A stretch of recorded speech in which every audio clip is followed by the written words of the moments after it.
let's get on with it. Yeah, that Nujabes video, taking a little while, so I thought, why not just make a video about the history of Japanese hip-hop? You like the kind of content I make? Consider supporting me on Patreon. YouTube doesn't pay deal, so that's kind of the way I continue making this project work. And maybe one day it'll be my actual job. Right, so there were 3 eras of Japanese hip-hop. We had the first era, which we call the Discovery era. And then we have the second era, which is the what is Japanese hip-hop. And then the third era, which is called the Widening. Now, when I say hip-hop as well, I'm talking about the 4 elements.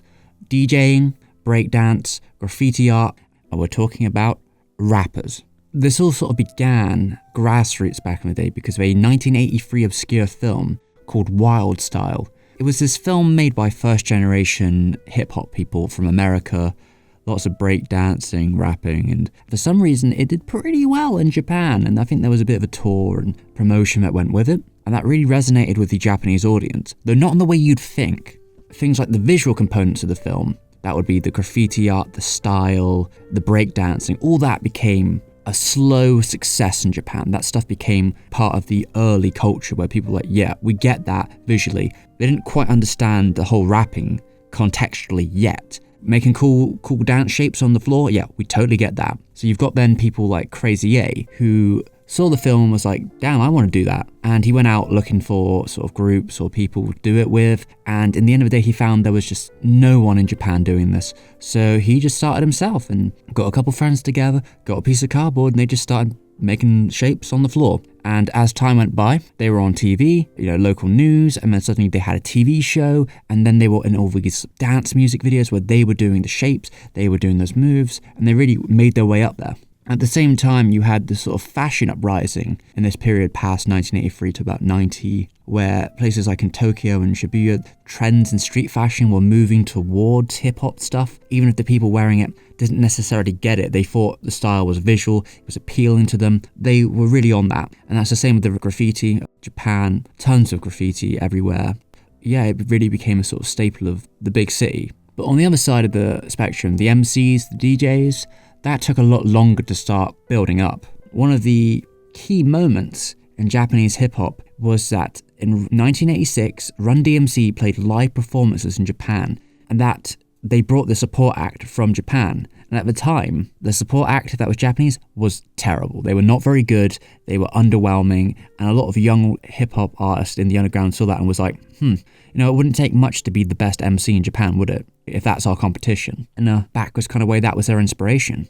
It took, maybe about 13 years, but there was a ton of nightclubs that were playing this sort of music in the 90s and a little bit before. This was sort of the area where DJing and rapping in Japan became what it is today. And a lot of big names started in the scene. By the time of 1995, we had our first hot single out of the hip-hop community, which told the old heads at the corporations and music labels like, oh, this hip-hop thing can actually make us money. This is actually something that we could sell to people, as long as it is this sort of style that we're going to call J-rap, this sort of pop sensibility rap. It's lighter, it's not quite as heavy on the themes as the underground hip-hop was, and it didn't question like the Japanese government, which in a lot of the labels was a big no-no. In fact, some quite popular underground Japanese artists got in trouble for questioning how Japan was doing things such as changing the history books to make them look more flattering when it came to the horrors of World War II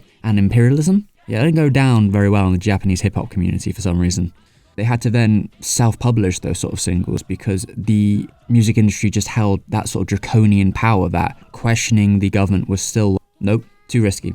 And this is sort of where that debate between the underground and J-rap came in, where they were questioning sort of what is authentic, what is being true to yourself in the hip-hop scene, because that was really the question of, like, what is Japanese hip-hop? Is it a case of emulating what the Americans are doing? That's not really being true to yourself per se, but it's kind of finding your middle ground in that, talking your truth and getting that out there, the haves and have-nots of being a rapper or a DJ. Now, another problem that a lot of the underground was facing, and some of the pop rappers as well, was that in 96, 97, these samples that other rappers in America and the West had sort of made them explosive and popular. There was a lot of lawsuits going around at the time, about using samples and what was okay and what was not okay.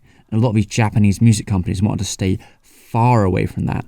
And their sort of ideas to that became like, hey, if you're going to sample something, make sure it's obscure and that we're not going to get sued. And some of this has been a double-edged sword in the preservation of these sort of Japanese hip-hop years in the West, because instead of selling a lot of these old singles, most of these big companies were not so hot on the idea, because they were afraid that if the samples that were used in these albums were found by Americans, that it would cost them more than the actual sales they'd get off those digital platforms, which is a real shame, because I think a lot of that music should be available to the public to buy legally to support the artist.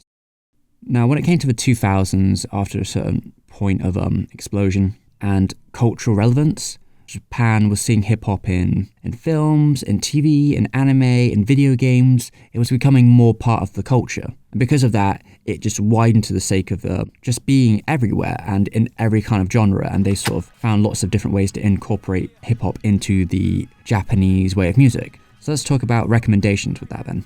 Now, because of the sort of trendy widening, you have people, something like TERIYAKI BOYZ, who were pretty big in the mid-2000s. They worked with really hip people like Daft Punk and Kanye West to create group hip-hop. And it's good stuff.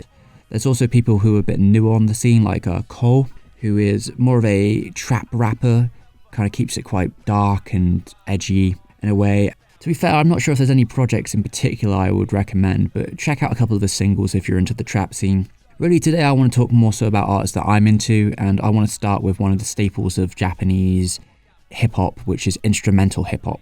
I think it's a good place to start for people trying to get into the genre, because it lacks mostly the lyrical wall that stops a lot of people from getting into hip-hop, since it's such a wordy genre, let's say. And I want to start with one of the most early influential people, DJ Krush. Now, I could recommend you something like Krush or Kyoku. These are sort of his early albums that a lot of praise, a lot of recommendation, but I kind of want to give you something a bit later on called Jaku. Now, the thing with DJ Krush is he started, like many other people in the Japanese scene, he saw wild style. At the time, he was a bit of a delinquent. He was in gangs. He was actually becoming a Yakuza member at one point. One day he was delivering a package, and he was unfortunate enough to find out that the package he was delivering included some fingers from one of his friends, and he was in that moment kind of feeling like maybe the Yakuza is not the way to go in my life destination, and he picked up turntables. He wasn't able to move and dance like the breakers, but he really did resonate with making music through sampling, and he's still making music to this day, so it's obviously worked out for him. And he's worked with a lot of very popular artists, to think about it. On Jaku, he worked with people like A$AP Rock. In the past, he's been featured on movie soundtracks like The Blade, and he's worked with a lot of eclectic DJs even in the West, like DJ Shadow. What you'll notice about Krush's style is he likes to put a lot of traditional Japanese instrumentation, which is almost a calling card of Krush and some other DJs in the scene, where they want to rep their nationality, so they use a lot of traditional samples. It has this very dark, imposing quality to the overall record, and this album is no different. Japanese traditionalism sort of adds a nice counterbalance to that, adding a bit more of a laid-back element that's on top of this more modern style. Overall, I'd like to call this album a sneaky ninja album. You feel like you're prowling between shadows to shadows.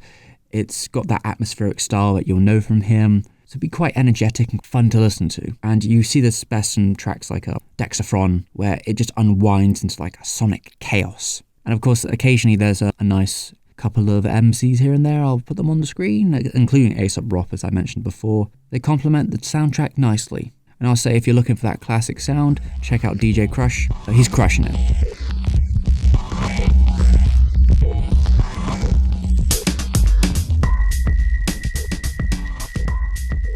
Now let's get on to the big boy, Nujabes.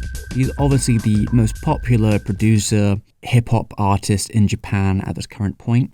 Now today I'm not going to mess you around, it's Modal Soul. His best album is Modal Soul. It's the most iconic, it has some of the greatest singles, it really defined what his style was to people. Like the style that you know Nujabes for, that sort of emotional but also uplifting, has a dour point, that ability that it has to just cut to the core of your being with the sort of simplicity of it all and that smoothness. Yeah, this is just that. Like, this is the best place to start with Nujabes to really get the appeal. Obviously, you have Feather, Reflections Eternal, World's End Rhapsody, etc., or even something like Lovesick Part 3 with Shingo 2, who's a fan favourite for good reason.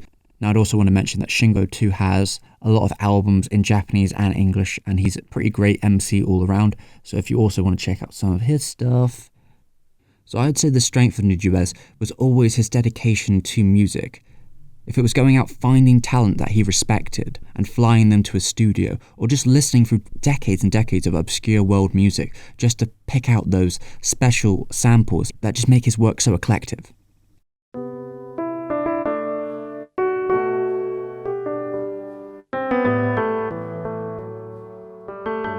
And of course I'll talk more about this when I actually do get to my documentary, so I'll move on for now and sort of talk about what I think is somewhat the future or the current state of instrumental hip-hop in Japan. And the person I want to bring up is Uyama Hirito, who was a collaborator with Nujabes. He worked on several projects from about 2003, even helped him finish his 2011 album. After his untimely death, he was one of the people that helped patch that together. But he himself is a great artist and has released several LPs, some that Nujabes had even produced. But I today want to talk about one of his newest albums, 2016's Freeform Jazz. And it is very jazzy, and it is very instrumental, and it has a lot less of the hip-hop elements that made Nujabes' music Nujabes', but that's very much part of his style. He has tracks to begin with that start very serene, they're whispering, a bit of a setup, and then suddenly you're just thrown into this dizzying world of jazz that just spins around your head. If I was to relate it to anyone, it would be someone probably like Flying Lotus, his later work, especially when it comes to production and percussion style. But obviously you might hear a bit of the Nujabes coming through.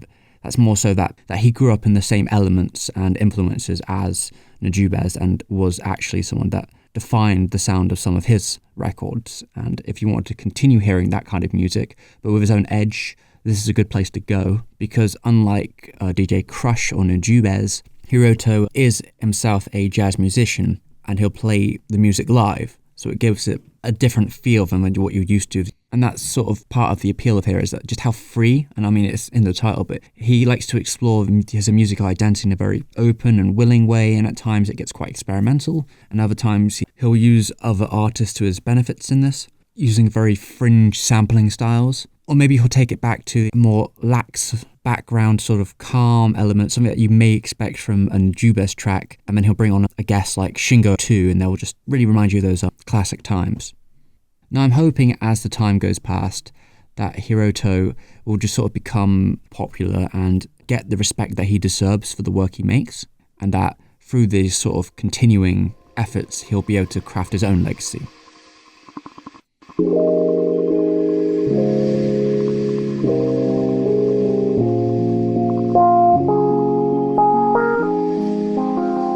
Cool. So let's move on to the other side of the spectrum. Like I said, with the widening, you had a lot of mixing between the J-pop crowd and the hip-hop crowd. So that ended up with people like Daoko, who was about 15 or 16 in 2012 when she released her first album. It has sort of like a bubblegum music style, but at times it can be electronic and hard, and her rapping was very on point. Definitely impressive. She as an artist actually got very famous off working on anime shorts, like Me, the infamous one, and other things like the music video for the track Fireworks, made by Shaft. Now as her years have went by, she sort of strained more towards the J-pop side of the spectrum and less towards rap, which is a shame because she was a very talented artist. And I'm hoping as the years go by that she can sort of use more of those hip-hop skills and release something that's really, really wild. Speaking of wild and fun times, let's talk about Halcali, who are definitely like trendsetters back in 2003. I first fell into their music while watching an interview by Kero Benito, where they mentioned they'd used the tracks in DJ sets, and also that it was sort of important for the development of the band's early sound. And if you like Kero Benito's sound, you're definitely going to like what Halcali is also doing in their tracks here. It's fun, it's positive, it has some great instrumentals, and it's going to get you to dance. Now, these are two female rappers, one called Haluka, the other one called Yakali, and they put their names together. That's how you get Halcali. At a time, they were together at dance school, if I understand right, and they both tried out for a female rapper contest that was sort of being held by some of the more old heads in the community of Japanese hip-hop. And they won it. It's no real surprise because these two, they can rap. What's also notable about Halcali's Bacon's, the 2003 record, is that they were the first female hip-hop artist in Japan to break the top 10. And they did that by focusing on melody and rhythm and hits. There's a bit of bubblegum there. It has the sweet melodies, the styling. They use like repetition to their like strength to sort of get these songs stuck in your head. But at the same time, they have a very fun style to them.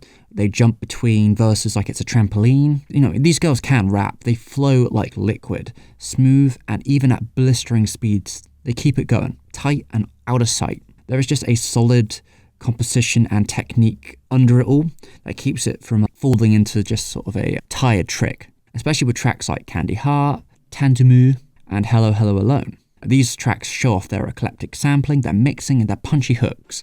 It all made the band so popular and such a good time to listen to in the first place.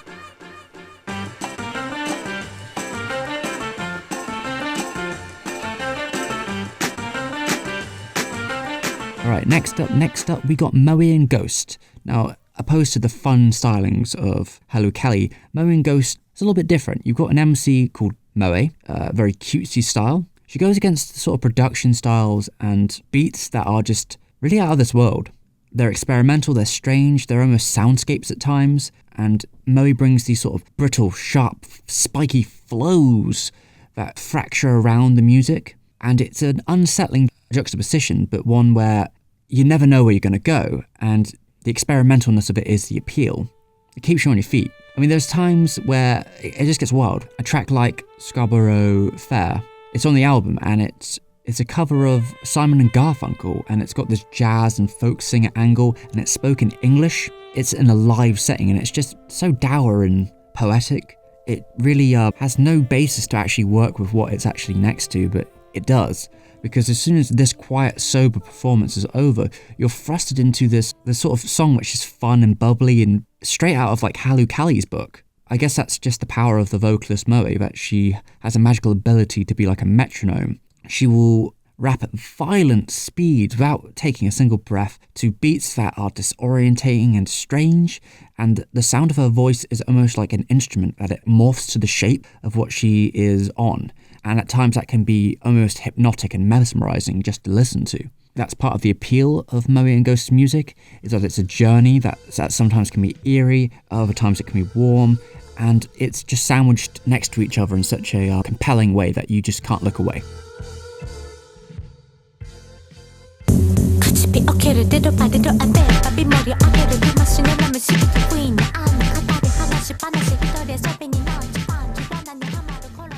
So cool, and yeah, before I go, I'm going to say shout outs to hip-hop video game music, Jet Set Radio, Jet Set Future, and obviously the best rapper of Japan of all time, Parappa the Rapper.